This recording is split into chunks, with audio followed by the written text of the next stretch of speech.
News4Jax starts right now with a breaking news alert. That breaking news is from the south side. A live look at where a car crashed through a dental office, injuring at least 2 people. This photo was tweeted by JFRD. The car went through the lobby, crashed through a second inside wall. It's happening at the Aspen Dental Office on Atlantic and Kernan Boulevards. That's where we find News4Jax reporter Allison Henning with the breaking details. Allison. We are told it was a woman who was behind the wheel of the car that slammed into the building here behind me. You can see the hole and the damage left behind. JFRD tells me she is okay and she did not have any injuries. You can see again that whole crew's now working to clean things up out here right now. Workers next door say they heard the booming sound from that crash. We want to go ahead and show you video now from when the tow truck arrived on scene to pull the car out of this dentist's office. The entire car was inside the building. It crashed through the front window and a second wall inside the office through the waiting room. It was open for business when this happened. JFRD says there were 2 people inside the building who were hurt and taken to the hospital, one of them having serious injuries. We know at least one of them was a patient here. We did speak with one woman who just wrapped up getting her x-rays done when the car ended up about a foot away from her.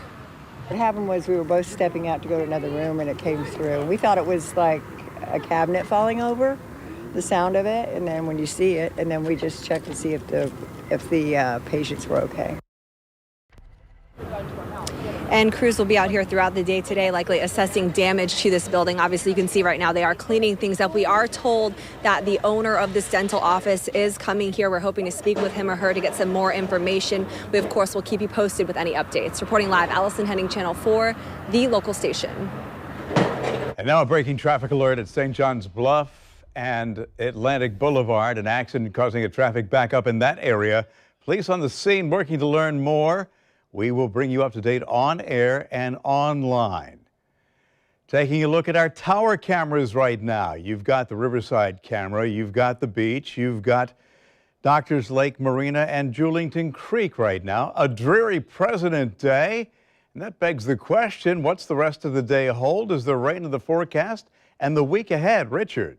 You know, we're looking at each one of those. The common denominator there is the clouds. But if you look at the ground cover, whether it's the Julington Creek Bridge, downtown Jacksonville, the beaches, and/or St. Augustine, and they're all still, at least down here at ground level, dry. We've got the potential here, spotty showers. There are some that are trying to show up here just to the north of Cedar Key and then moving over toward the 75 corridor. Let me put this into play, and you'll see why we've seen the temperature changes and the adjustment here to the forecast. So first, Duval County, no significant changes. 1 hour loop here, and it's just socked in with clouds. Now, we saw a couple little breaks around St. John's, but more breaks showing up into Flagler County. So now you'll see why the temperatures are going to reflect as they do. We'll start here as we had the view there at St. Augustine at the White Room. We continue with those north winds dominant and an easterly flow at Keystone, where we're seeing a couple of sun breaks. We've gotten into the 70s at Palm Coast under the cloudy skies. St. Augustine at 64 degrees.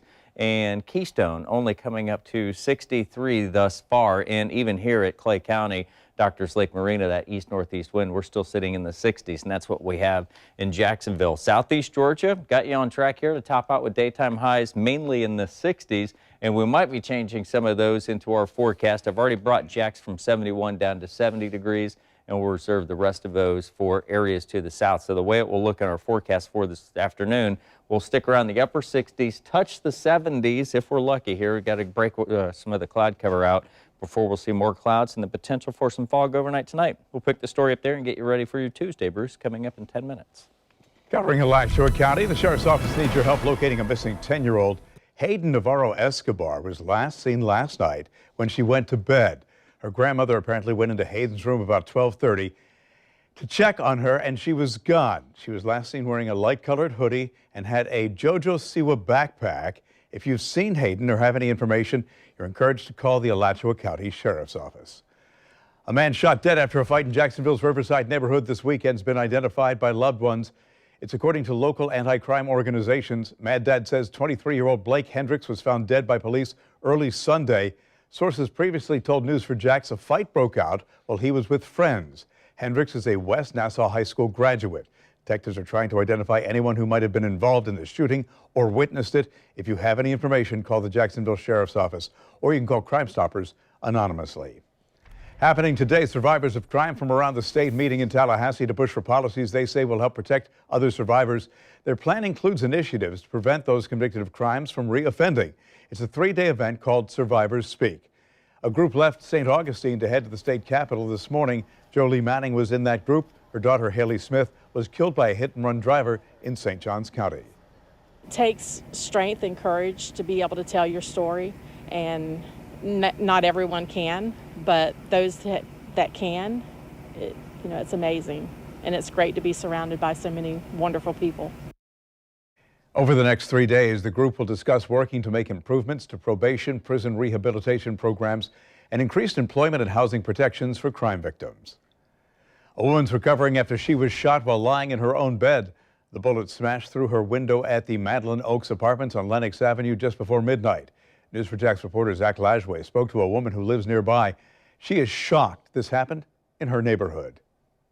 Imagine lying in your own bed and being struck by a bullet fired from outside your home. According to police, that's exactly what happened right here. A single bullet struck a woman just before midnight. Police say she was able to reach for a phone nearby and call 911. I spoke with a neighbor who says she is shocked to hear about this. I give her that. She rolled over to call 911. She didn't just lay there. So, but the neighborhood's pretty decent. I honestly haven't had no issues, but it's crazy. It's a crazy thing to have to hear. So, but sometimes you just got to be aware of what's going on. You got to listen too. The woman's condition is not known at this time. Police say it's unclear whether or not she was a target or if this was just a random shooting. I'm going to step out of the way so you can see just how massive this apartment complex is. It appears there's only one entrance and exit to this community. We drove around the complex. There are several nearby communities, residential areas neighboring this one community. I reached out to the management company, but I have yet to hear back. I also researched crime in this area. Within the past week, within a half-mile radius around this community, there have been 2 reported car break-ins, but that is it as far as crime is concerned. Reporting on the west side, I'm Zach Lajway, Channel 4, the local station. Manhunt underway right now for a man. Jacksonville police say kidnapped a woman from her home.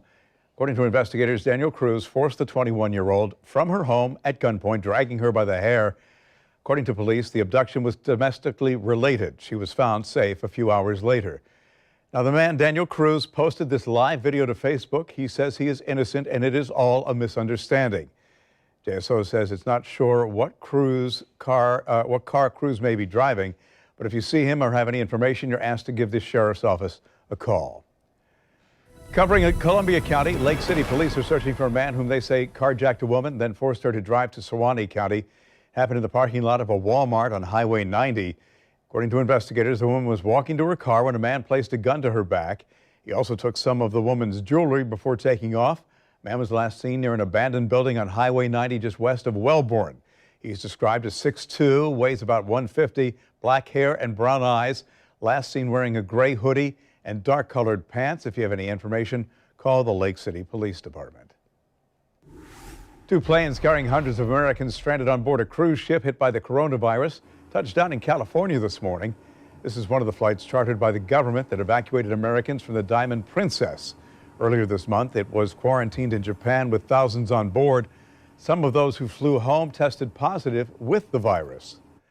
Now, the UK is considering evacuating British nationals aboard the ship. Worldwide, there are nearly 72,000 confirmed cases and more than 1,700 deaths. 5 of those happened outside mainland China. Covering election 2020, early voting underway in Nevada before the Saturday caucuses. Voters started lining up over the weekend for the start of early voting in the Silver State. One precinct in Las Vegas reported a 3-hour wait. Recent national polls have not shown a clear frontrunner in the state so far, but candidates are working around the clock to gain support. The Nevada State Democratic Party chair says the party is working to prevent any problems with their caucuses, like what happened in Iowa. Meantime, right now in Iowa, the Democratic Party is working to recanvass 25 precincts and 3 satellite caucus sites. It comes after both Bernie Sanders and Pete Buttigieg's campaign requested a partial recanvass. Buttigieg's campaign asked for 66 precincts and all satellite caucuses to be recanvassed. So far, the results show that Buttigieg is the winner.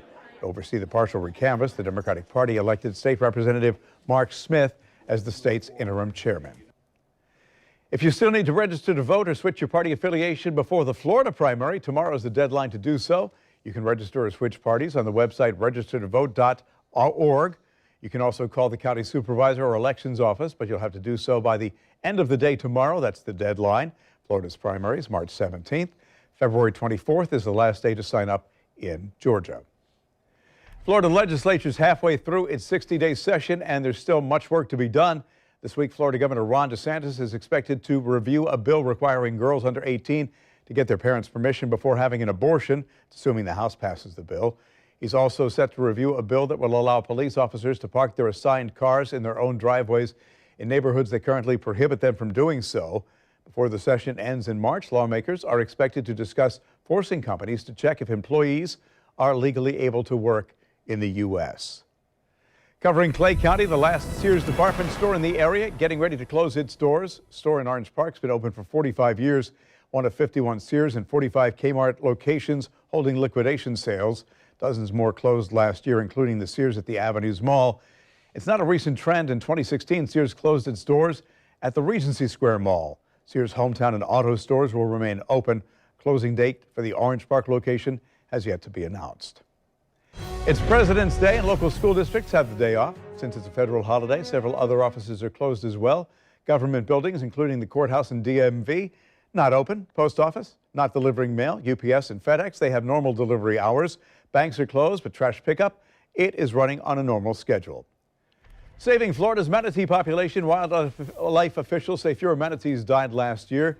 And while they say environmental differences are responsible for much of the change, plus for only the second time in 6 decades, drivers in Daytona will wait until today to cross the finish line when they're set to resume racing.